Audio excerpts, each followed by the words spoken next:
अस्सलाम वालेकुम friends, welcome to kitchen Saima Tanveer. उम्मीद करती हूँ आप सब खैरियत से होंगे। अल्लाह पाक आप सबको अपनी हिफाजत में रखे और आपके रिज़्क में बरकत डाले। आज हमारे किचन में बन रही है जी मज़ेदार चावलों की खीर। वो चावल जो हमारे अक्सर खाने में बच जाते हैं और वो फ्रिज में पड़े रहते हैं और आखिर वो हम उनको ज़ाया कर देते हैं। तो आज हम उन्हीं चावलों की खीर बनाएंगे बहुत आसान तरीके से और बहुत झटपट बन जाने वाली खीर बनाएंगे हम। मैं अपनी बहनों उन बहनों के लिए बड़ी आसान सी रेसिपी ढूंढती हूँ जो बेचारी सुबह से शुरू होती हैं और शाम तक खीर ही बनाती रहती हैं कि जी आज खीर बन रही है। तो उनके लिए बहुत ही आसान रेसिपी है। उम्मीद करती हूँ आपको मेरी ये रेसिपी भी अच्छी लगेगी। चलें जी हम बनाना शुरू करते हैं और उसके लिए जो मुझे चीज़ें चाहिए। अस्सलाम वालेकुम। लीजिए फ्रेंड, हम बनाने लगे हैं चावलों की खीर कैरेमल के साथ। जी आज हमें जो खीर बनाने के लिए मुझे जो चीज़ें चाहिए, ये मेरे पास एक बोल चावल हैं, बॉयल किए हुए हैं। ये मैंने घर में बनाए थे, बच गए तो हमने उसको ज़ाया नहीं करना। उसके साथ हमने कोई ना कोई डिश हमने तैयार कर लेनी है। उसका बहुत आसान तरीका मैं आपको बताने जा रही हूँ। जी हमने एक बॉल चावल हैं बॉयल किए हुए हैं। 1.5 किलो मेरे पास दूध है, फुल फैट है और ये बॉयल नहीं किया हुआ, ये कच्चा दूध है। एक प्याली मेरे पास चीनी है। ये मैं हाफ़ चीनी ग्राइंडर में डाल के दूध के साथ ग्राइंड करूँगी और हाफ़ का मैं कैरमल बनाऊँगी। 1 टेबल स्पून मेरे पास वनीला कस्टर्ड है। तकरीबन 5 से 6 मेरे पास इलायचियाँ हैं, ये भी हम इसमें डाल के ग्राइंड कर लेंगे। चलें जी, सबसे पहले मैं ये चावल, दूध, चीनी, कस्टर्ड और इलायचियों को मैं ग्राइंड कर लूँ। हाफ़ चीनी में रख लूँगी। चलें मैं इसको ग्राइंड कर लूँ, फिर मैं आपसे मिलती हूँ। ये देखिए जी मैंने ग्राइंडर में दूध, चावल, कस्टर्ड और चीनी ऐड कर दिया है। हाफ़ चीनी मैंने बचा ली है, इसका मैंने कैरमल बनाना है। अभी मैं चावल, दूध और कस्टर्ड, चीनी को ग्राइंड कर लूँ, फिर मैं आपसे मिलती हूँ। जनाब, इलायचियाँ तो हमारी रह गई थी, ये मैंने डाली नहीं, भूल गई थी मैं। चलें जी, ये भी अब इसमें डाल लेते हैं। जी फ्लेम मैंने ऑन कर लिया है, कढ़ाई चढ़ा दी है। ये मैं अब सारा मिक्सचर इसके अंदर डाल दूँगी।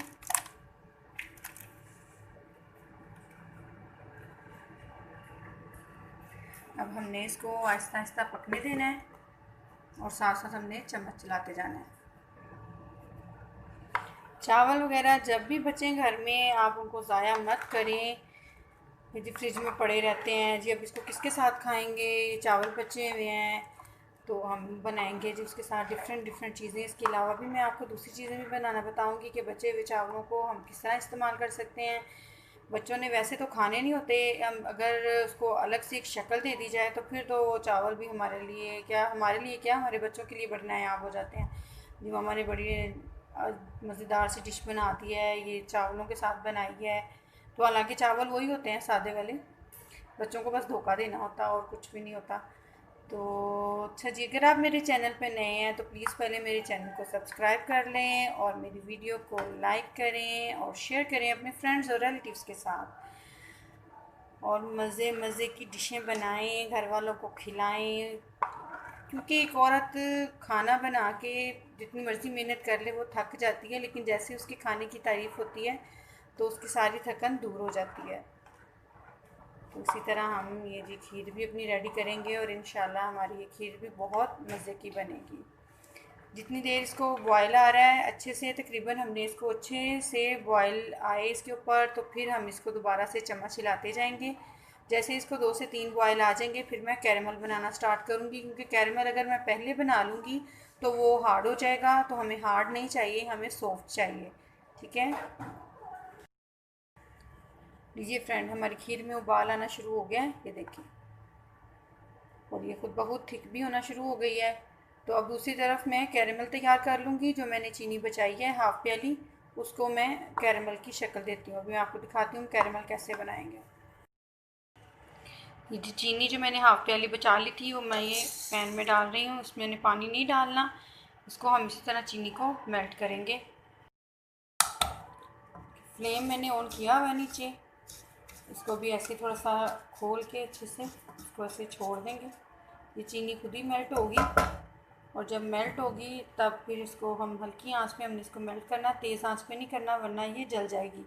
और जैसे ये सारी मेल्ट हो जाएगी हम इसको खीर में डाल देंगे।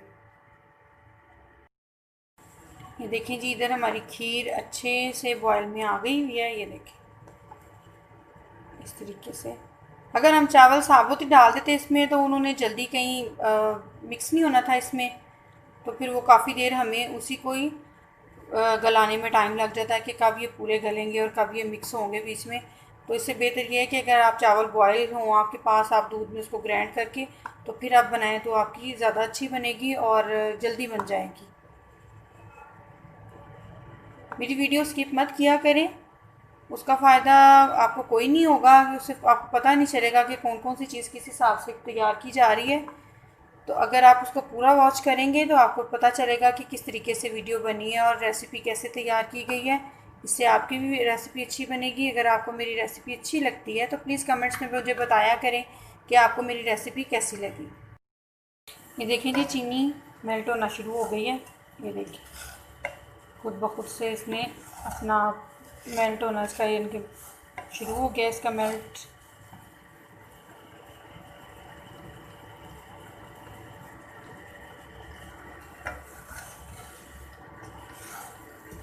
ये बिल्कुल मेल्ट हो जाएगी। जब इसका गोल्डन सा कलर आ जाएगा फिर हम इसको खीर में डाल देंगे।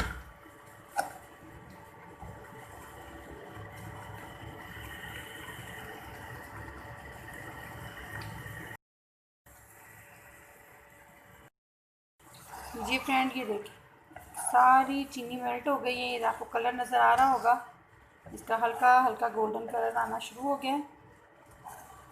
इसको थोड़ा सा चंद सेकंड के लिए मैं इसको थोड़ा सा और करूँगी, क्योंकि अगर हम मज़ीद इसको पकाएंगे तो ये जल जाएगा और ये कड़वा हो जाएगा।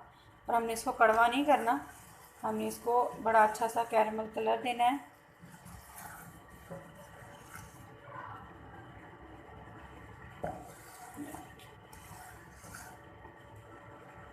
चलें जी, मैं अब इसको डालने लगी हूँ खीर में, वरना ये जल जाएगा।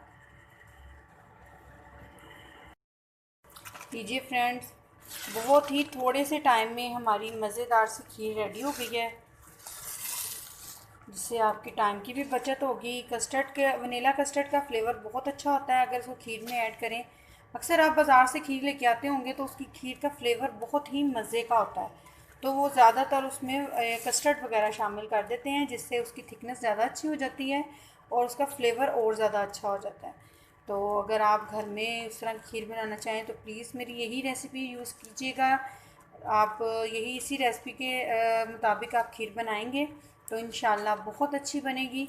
उम्मीद करती हूँ आपको मेरी ये रेसिपी भी अच्छी लगी होगी। जैसे ही अब ये थिक होती है तो मैं इसको डिश आउट करती हूँ। ये देखिए बबल्स आना शुरू हो गए हैं, वरना हमारी खीर पकाते हुए तो लेडीज़ बेचारी तो सुबह से अगर अगर रखी है खीर तो उन्हें शाम हो जाती है खीर तैयार करते हुए, क्योंकि खीर हमारी बन रही है और बहुत सारी मेहनत हो रही है।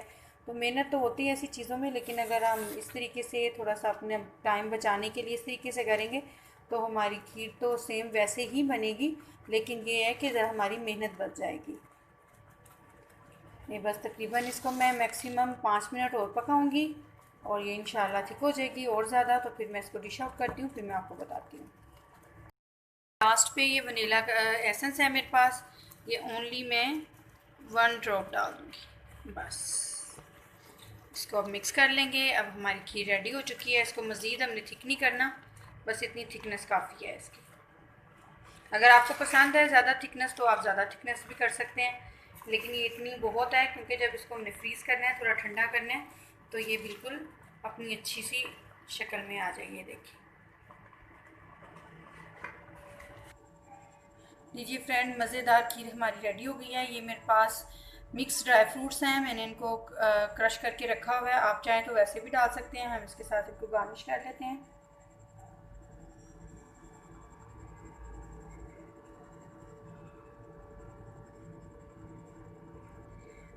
ये देखिए 1.5 किलो दूध के साथ हमारी कितनी अच्छी पूरा बोल भर के खीर रेडी हो गई है। अगर हम दूसरे तरीके से बनाते तो हमारा पूरा बोल रेडी नहीं होना था, वो काफ़ी टाइम ड्राई हो जाता है उसमें मेहनत उसको पकते पकते।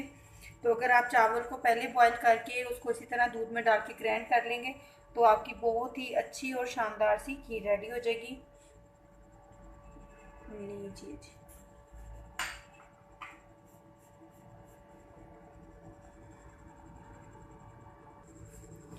लीजिए फ्रेंड, मज़ेदार हमारी चावलों की खीर रेडी हो चुकी है। उम्मीद करती हूँ आपको मेरी ये रेसिपी भी अच्छी लगी होगी।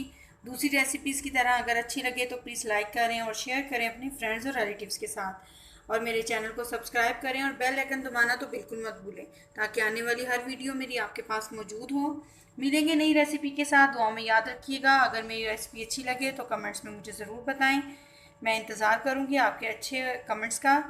ओके जी, इजाज़त दीजिए। अल्लाह हाफिज़।